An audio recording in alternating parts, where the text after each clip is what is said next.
अस्सलाम वालेकुम class student. हम लोग आज की इस वीडियो में हम लोग सेल साइकिल पे बात करेंगे, राइट। सेल साइकिल मीन कि लिविंग ऑर्गेनिज्म के अंदर जो basic structural functional unit cell है वो अपनी पूरे लाइफ स्पैन में कौन कौन से प्रोसेस से गुजरता है। And this video will cover some of the basic definitions of this chapter, basic terms that are relevant to this chapter, right. So cell are the basic unit. What is cell? Cell are the basic units of all living organism. They make up the bones, muscles, skin and blood. And if we talk about the plants, they make up the leaves, roots, stems and flowers.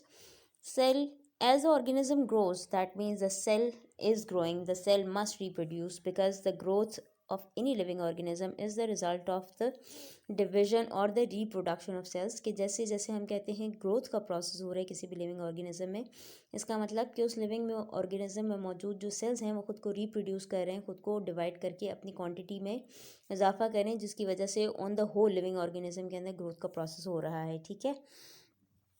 So sales की अगर हम बात करते हैं, cells are the definition cell की, cells are the structural and functional unit of all the living organism, whether they are the unicellular, multicellular. और cell के functions की अगर हम बात करें तो इन ये न्यूट्रिएंट्स होते हैं इसमें, और इन न्यूट्रिएंट्स के थ्रू ये एनर्जी प्रोवाइड करता है। Each cell have its own set of instructions. हर सेल को इंस्ट्रक्शंस उसके अपने अंदर मौजूद न्यूक्लियस से ही मिल जाती हैं कि उस सेल ने अपने कौन कौन से फंक्शंस को परफॉर्म करना है, राइट। यूकैरियोटिक्स में सेल डिवीजन किस तरह से होती है उस पर बात करते हैं। Eukaryotic must divide their nucleus and other organelles such as mitochondria, Golgi apparatus in the preparation for cell division, whether it is mitosis or meiosis. Cell division दो टाइप्स की हुआ करती है, ठीक है, माइटोसिस और मियोसिस मेजरली, ठीक है। तो कोई भी यूकैरियोटिक सेल जो है वो खुद को रिप्रोड्यूस करने से पहले, खुद को डिवाइड करने से पहले उसके अंदर ऑर्गेनल्स की डिवीजन का प्रोसेस हुआ करता है, ठीक है। उन ऑर्गेनल्स में न्यूक्लियस भी शामिल है और माइटोकॉन्ड्रिया और बाकी सारे ऑर्गेनल्स भी शामिल हैं। पहले ये ऑर्गेनल्स डिवाइड होते हैं और उसके बाद ऑन द होल सेल में डिवीजन हुआ करती है, right. Before the nucleus divides the genetic material replicates और डुप्लीकेट्स। कि न्यूक्लियस की डिवीजन से पहले जो जेनेटिक मटेरियल यानी क्रोमोसोम्स होते हैं किसी भी सेल के अंदर, वो खुद को रेप्लिकेट करते हैं, खुद की कॉपीज़ तैयार करते हैं, अपनी क्वांटिटी को डबल किया करते हैं, डुप्लीकेट किया करते हैं, ठीक है, अपनी डुप्लीकेट कॉपीज़ बनाया करते हैं इन शॉर्ट। प्रोकैरियोटिक्स के अंदर जो सेल डिवीजन होती है वो बहुत ही सिंपल होती है, क्योंकि उनके अंदर कोई न्यूक्लियस नहीं होता, उनके अंदर सिर्फ एक सर्कुलर क्रोमोसोम मौजूद हुआ करते हैं। और प्रोकैरियोन्स की अगर हम बात करते हैं, उनके अंदर सिंपली सेल दो में डिवाइड होता है without going through any complicated procedure. और किसी भी प्रोकैरियोन के एक सेल से दो सेल में डिवाइड होने के प्रोसेस को हम कहते हैं बाइनरी फिजन, जिसमें कोई कॉम्प्लिकेशन नहीं होती, सिंपली एक सेल दो में डिवाइड होता है after the replication of circular chromosome, ठीक है। There are some important definition that are relevant to this chapter. कुछ टर्म्स हम लोग इस चैप्टर के अंदर यूज़ करेंगे, उनकी डेफिनेशन को वन बाय वन देख रहे हैं इस वीडियो में। Spindle fibres. स्पिंडल फाइबर्स क्या होते हैं? One of the network of filament that extend inward from the poles of dividing cell forming a spindle shape figure. ये स्पिंडल फाइबर्स जो होते हैं ये छोटे छोटे फिलामेंट्स, धागे नुमा स्ट्रक्चर्स हुआ करते हैं, जो कि सेल के दोनों एजेस के ऊपर, अप और डाउन एंड्स के ऊपर मौजूद सेंट्रोसोम से निकला करते हैं, ठीक है। और ये स्पिंडल शेप बनाया करते हैं। Late me show you the shape of spindle. So this is the shape of spindle. यहाँ पे हम अगर बात करें तो ये सेंट्रियोल्स होते हैं सेल के अंदर, ठीक है। तो उनमें से फिलामेंटस थ्रेड लाइक स्ट्रक्चर्स निकला करते हैं, जो कि दोनों पोल से डाउनवर्ड आया करते हैं, यहाँ पे ये नज़र आ रहे हैं। और ये ओवरऑल जितने भी स्पिंडल्स निकलते हैं, जितने भी फिलामेंट्स निकलते हैं, ये एक स्पिंडल शेप बनाया करते हैं, यानी अप और डाउन पोल से ये निकला करते हैं। और इनमें से जो फिलामेंट्स निकल रहे हैं वो दोनों एजेस से इस तरह से निकलते हैं, और ओवरऑल जो शेप बनती है वो स्पिंडल लाइक बना करती है, ठीक है। इसलिए इनको स्पिंडल फाइबर्स भी कहा जाता है। तो ये स्पिंडल फाइबर्स जो होते हैं ये क्रोमोसोम्स को अपने अपने पोल्स पर लेकर जाते हैं। कैसे होता है ये प्रोसेस, हम ये जब माइटोसिस को डिस्कस करेंगे तो उसमें पूरी डिटेल को देखेंगे, लेकिन हम लोग अभी सिर्फ जो बेसिक टर्म्स हैं उनके ऊपर ही बात करेंगे इस वीडियो के अंदर। Second definition is the centromere. Centromere, the most condensed and constricted region of the chromosome to which the spindle fiber is attached during mitosis. कि अगर हम बात करते हैं क्रोमोसोम्स की, क्रोमोसोम दो क्रिस क्रॉस लाइक स्ट्रक्चर हुआ करते हैं और जिस पॉइंट पे स्पिंडल फाइबर्स उनके साथ अटैच होते हैं, that point is known as centromere. Just I am showing you the point of centromere as well. So यहाँ पे इन पॉइंट्स के ऊपर ये जो सेंट्रल पॉइंट है क्रोमोसोम का, यहाँ पर जाके स्पिंडल अटैच हुआ करते हैं. That's why this point is known as centromere. ठीक है, let me show you with another colour. ये वाला पॉइंट जो सेंट्रल पॉइंट है, यहाँ पे जाके स्पिंडल क्योंकि अटैच हुआ करते हैं क्रोमोसोम के साथ. This is the most condensed portion of the chromosome and this part is known as centromere to which the spindle fibres attach. ये जो फाइबर्स हैं ये इस पॉइंट के ऊपर जाके अटैच करते हैं और क्रोमोसोम के जो दो ये डुप्लीकेट्स नज़र आ रहे हैं, इन डुप्लीकेट्स को अलग अलग पार्ट में स्प्लिट कर दिया करते हैं. ठीक है, and this portion is known as the centromere of chromosome. ठीक है,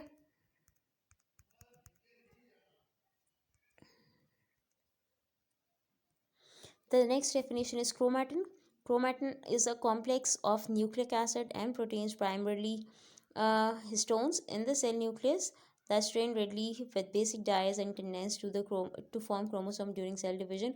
Chromatin क्या होता है? न्यूक्लिक एसिड, प्रोटीन्स और हिस्टोन्स और इस तरह के कॉम्प्लेक्स जो प्रोटीन्स होते हैं उन पर मुश्तमिल एक कॉम्प्लेक्स मॉलिक्यूल हुआ करता है, जिसको कि अगर हम कुछ कलर्स के अंदर, जब हम सेल डिवीज़न की स्टडी कर रहे होते हैं बायोलॉजिस्ट, तो ये इन क्रोमोसोम्स को कलर दिया करते हैं, इनके सैंपल कलेक्ट किया करते हैं, उनको कुछ डाइस के अंदर सोक करते हैं, जिसकी वजह से क्रोमोसोम्स जो होते हैं उस कलर को एब्जॉर्ब कर दिया करते हैं. ठीक है, तो इस complex structure of nucleic acid, protein और हिस्टोन्स के इस कॉम्प्लेक्स स्ट्रक्चर को कहते हैं क्रोमैटिन या क्रोमैटिन नेटवर्क. और ये क्रोमैटिन नेटवर्क क्या होता है? क्रोमोसोम्स में कन्वर्ट हो जाया करता है जब कोई भी सेल डिवाइड होने वाला होता है. ठीक है, क्रोमैटिड नेक्स्ट टर्म हमारी जो है क्रोमैटिड है. ठीक है, chromatid are either of the two daughter strands of the replicated chromosome that are joined by single centromere and separate during cell division to become individual chromosome.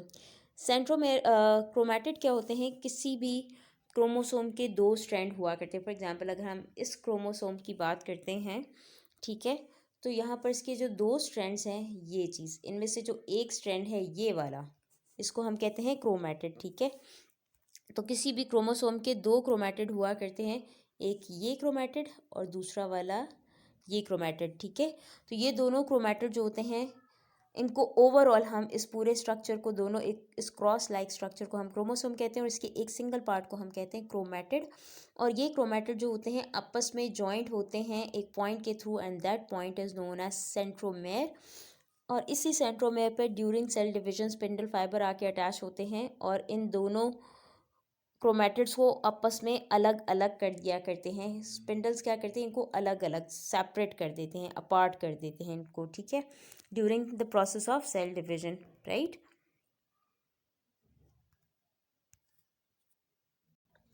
The next definition of R is chromosome. Chromosomes are thread-like gene-carrying bodies in the nucleus of a cell. Chromosomes are composed of primarily DNA and proteins. They are visible only under magnification during certain stages of cell division. Different stages of cell division को जब हम study कर रहे होते हैं magnify करके, किसी भी माइक्रोस्कोप की जो पावर है उसको ज़्यादा बढ़ाकर, तो हमें ये क्रोमोसोम्स विजिबल नज़र आया करते हैं.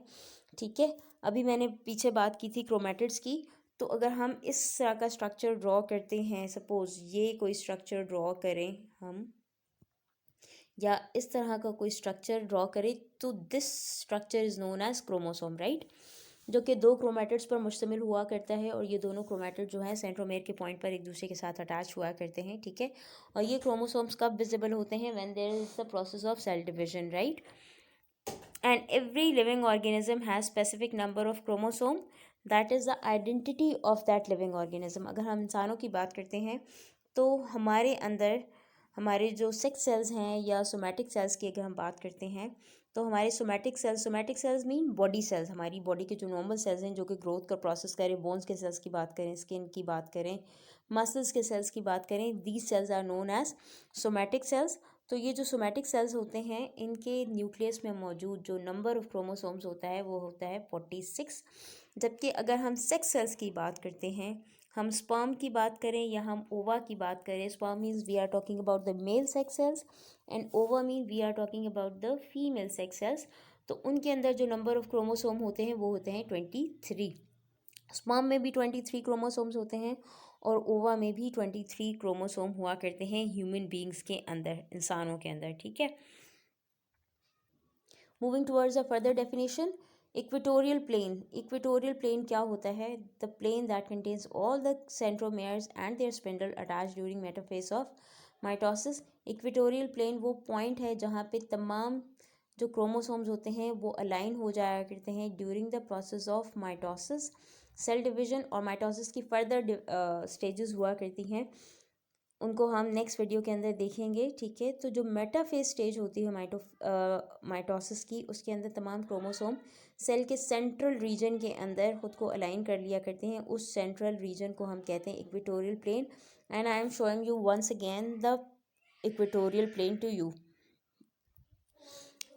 ओके गाइस, हमने क्या कहा कि वो पॉइंट जहाँ पे क्रोमोसोम्स खुद को अलाइन करते हैं during the process of cell division, तो दिस इज़ द पॉइंट, ये जो हमारा पॉइंट है ये वाला point, this is known as metaphase plate या इक्वेटोरियल प्लेन, जहाँ पर ड्यूरिंग सेल डिवीजन क्रोमोसोम्स खुद को अलाइन किया करते हैं और यहीं पे जो सेंट्रोमेयर होता है वो स्पिंडल फाइबर्स के साथ अटैच होके फिर क्रोमोसोम्स को अलग अलग पार्ट में डिवाइड कर दिया करता है। So this central point is known as the equatorial plane और metaphase plate, right.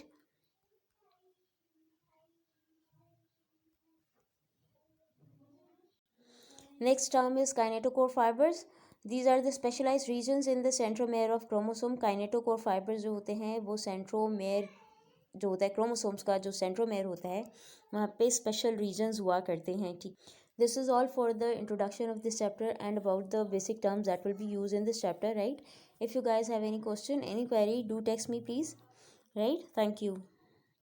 And if you guys have any question relevant to this chapter, you can ask me in the comment section. Thank you so much.